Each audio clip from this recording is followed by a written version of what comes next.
Hindi, okay lang. Hindi naman sila magagalit. Maawa nga sa'yo. Bakit? Hindi May sila sakit? magagalit. Hello.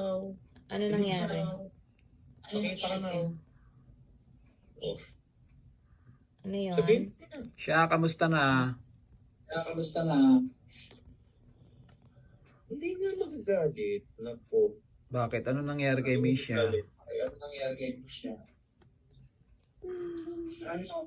Ano nga? Ano nangyari? Ha? Bakit nahihiya siya?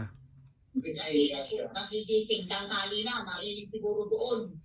Dumugo ilong. Oh, bakit Picture dumugo ang nasa ilong? kita ko nun eh. Bakit dumugo ang ilong niya? Sa, init. Kasi matagal sila gumising eh. Mm. Inaabot kasi ng 11 o 10 bago sila gumising. Eh, ang init-init ng panahon dito. Ang Oo taas-taas nga eh. ng degree Celsius ng heat index. Ilan? Eh, siguro sa sobrang init, Ilan? nagdugo. Ayaw masabi no. Nahihiya. Ewan ko kung bakit. Nahihiya Tago ko. pumunta. Nandun na sa Ilan, likod eh. ilan ang heat index? Ilan?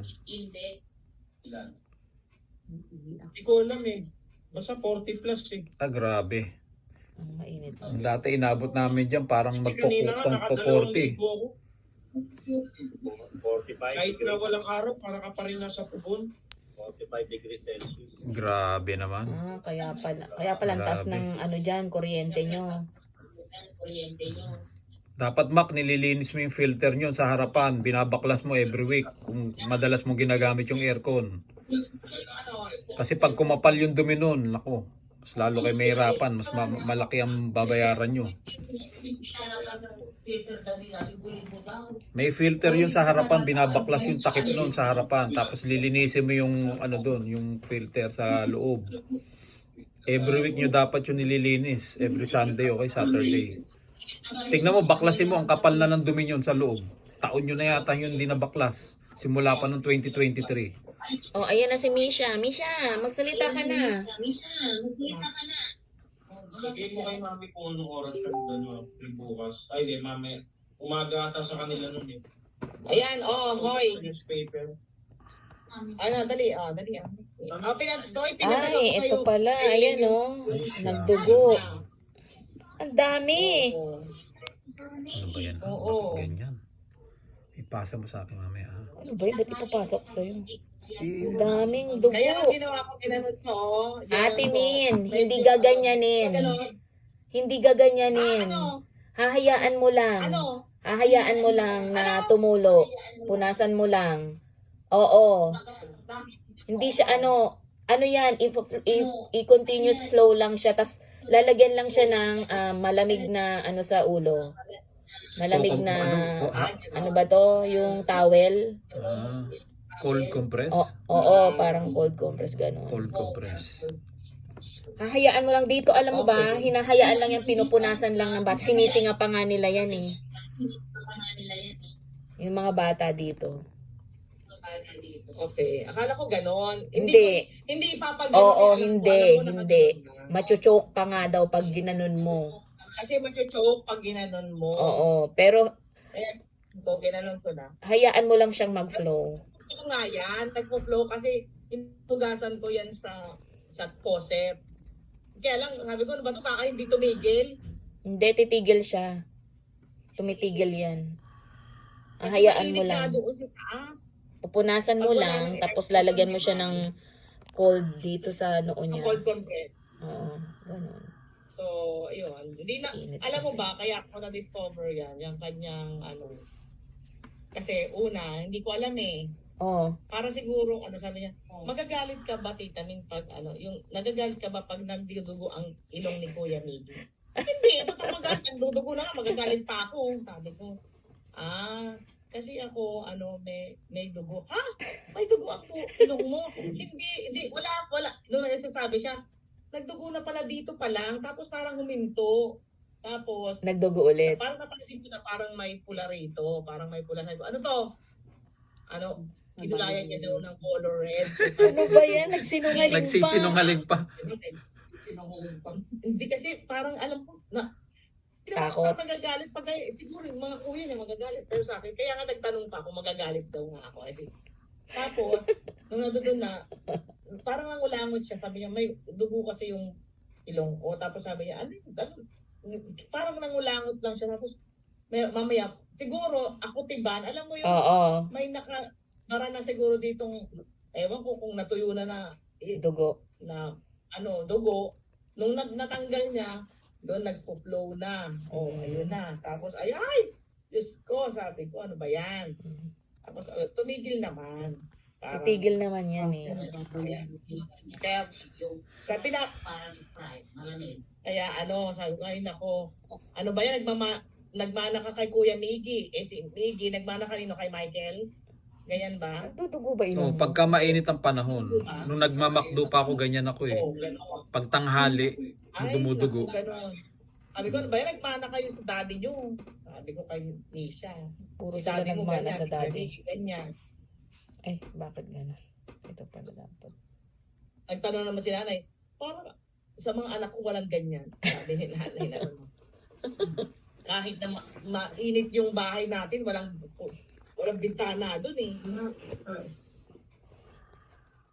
Oo nga. Hindi tayo Ayun. nagdudugo yung Pero ilong. okay naman, buti nga nahihiya siya, ayaw niyang Wala yun, Misha. Normal lang yun. Lisha, hindi ako magagalit pag dumudugo ang ilong. Basta't huwag ka magsisinungaling, okay? Ano ba yan? Sabi niya, naglagay ng color red. Naglagay ng color red sa mukha. Color red dito, parang merong gano'n na red. Sabi ko, siguro parang Sinungaling. ginanon niya. Oo. Tapos nagkaroon ng color red dito. Pinanasa. Ano to? Ano to? Sabi, naglagay ang color red. Color. Sabi ko, ay naku, Pala dugo Misha. pala yun. Yung pala, nagdugo na. Dugo na. Sinisekreto Hindi niya lang. sinabi sa akin. Kasi, feeling niya, siguro magagalit. Hindi ko naman siya pagagalitan. Sabi ko, kaya nagtanong muna siya kung nagagalit daw ako pag dumudugo yung ilong ni Kuya Mickey. Hindi. Galit, dumudugo na nga, pagagalitan ko pa. Ayun. Ako na. Ikaw na. Ako na shout out ko. Ayun. Ang shout out ko naman dito, syempre, yung nangyayari dito sa bahay, naku, recently. Diba? Hindi ko alam kung paano nangyari yun. Alam mo, parang pag ikaw nandoon, hindi mo alam kung yung sa nangyari sa dito nga kay daddy. Hindi mo alam kung paano nakasurvive. Yung 27 ng sugar, hindi pa namin agad na itakbo. Mga 3 hours pa bago kami nakarating sa Hospital. PGH or 2 hours. Pero na-revive, parang kasi kung hindi talaga nandoon yung pag-alalay ng Lord sa amin o dito talagang si daddy talagang magko-collapse na to. Feeling ko tapos wala na blanco na si daddy. Hindi na makausap. Disoriented, nakamulagan pero parang wala namang nakikita. Tapos nung nahimasmasan, walang maalala. Hindi alam ni daddy kung paano na ilagay, kung paano na ibaba, na sa kotse. Hindi alam, pero kami dala ng butchok, grabing hirap talaga. Sila ang Kasi daw nagbuhat. mabigat. Grabing hirap. Ang bigat ni daddy. Tapos pawis, ganun pala. Sobrang pawis, parang binuhusan mo ng tubig. Yung buong, yung damit. Kasi yung damit talagang pawis. Tapos maski na yung aircon ni Butchok ay malakas, pawis na pawis pa rin si daddy. Ganun pala. Nabasa ko yun, Ate Min. Pag nabasa ko yun, yung side effect, yung ng sugar, pag mababa, binasa ko. Raw, grabe daw talaga ang sweat. Parang yung Sweat. papawisan ka, magiging unconscious ka. Pinunta ko sa Google, yung mga, tawag doon, yung mga... Hindi na agapan. Pinaka ko lang naman, nakita ko coma. Koma. Pag extreme. Diyos ko, buti hindi na coma si daddy. Ayun nga. Yung my God. extreme na. Tapos yung iba doon, di ba, yung iba nga na coma. Hindi na magigising. Yun na yung tuloy-tuloy na. Ganun nga eh. Ako coma. Kaya nga si daddy parang, di ba, parang gano'n. Talagang isa-shout out mo talaga yung kabutihan ng Lord noong mga panahon na yun. Parang feeling ko parang Kasi, ang tagal na isugot hindi agad Buti ko nandiyan lang after 30 minutes, andun na sa ospital. 3 hours, 2 hours pa, 7 o'clock. Ang tagal marami inantay si Cho. Mas siguro mga 8:30. Ate Min, buti walang kinuwento si daddy na, albawa, nakarating ba siya sa langit, mga ganon. Walang ganon. Wala naman. Wala. Wala lang siyang maalala. Hindi ko alam. Gusto ko Oo nga kung anong experience ni daddy nung blanco siya. Inaabot. Oo. Yun nga. May inaabot sa bintana ng sasakyan. Siguro, sabi ko, baka may nakikita si daddy na sinusundo na ba siya? Ang liwanag, gano'n. Sundo na ba? Wala naman ang kwento. Basta si daddy, blanco. Blanco lang. Blanco. Ayun nga, isa pa rin yun. Isa pa rin sa mga dapat kong ipagpasalamat. Nung nag-check out kami, wala kaming binayaran ni Cinco. Wow. Wala Sana kami. all. Ang bill ay 24,198. Pero, So, walang, sinagot ng PhilHealth yung 19,000. wala silang Yung binayaran. 5,000 sinagot ng PGH Wow. doon sa Malasakit. Program. Malasakit Center na yun. Malasakit. Oy, ang Malasakit Center kay Bongo. Bongo yan. Oo, kay Bongo. Yan. Bongo. Kaya nga kay Bongo. Yung ang katabi namin, alam mo ba, malasakit din kasi doon din sila. Ang bill nila ay 500,000. Wala rin silang binayaran. Wow, grabe. Sakit sa puso. Amen. Naman yung asawa niya. Amen. Isang buwan na sila doon. Grabe. At least kami mga 4 days lang. Mm. Pero kung sa hospital to na private, mahina ang 100,000 kay daddy. Yung papasakan ka lang ng antibiotic, mayat-maya, minomonitor ang sugar, ang blood pressure, pinapasakan ng kung ano-ano, swero, kung ano-ano. Tapos, basta may pagkain pa. Kung si daddy nakakakain lang ng okay, masarap din naman ang pagkain na binibigay doon sa mga nakakakain ng okay. Si daddy, ang binibigay sa kanya, lugaw, na walang lasa. Kinukonsider din kasi yung parang suspected na cancer yung bukol ni daddy. Parang gano'n. Kaya, pero hindi pa naman, suspected pa lang. Walang confirmation kasi ayaw nga Hindi naman nabiopsy. magpa-biopsy at ayaw din magpa-butas na magpalagay ng tubo. Which is, parang piling ko naman na Ate Min, hindi ba pwede yung kukuha lang na ng sample ng bukol, hindi kailangang tubuhan?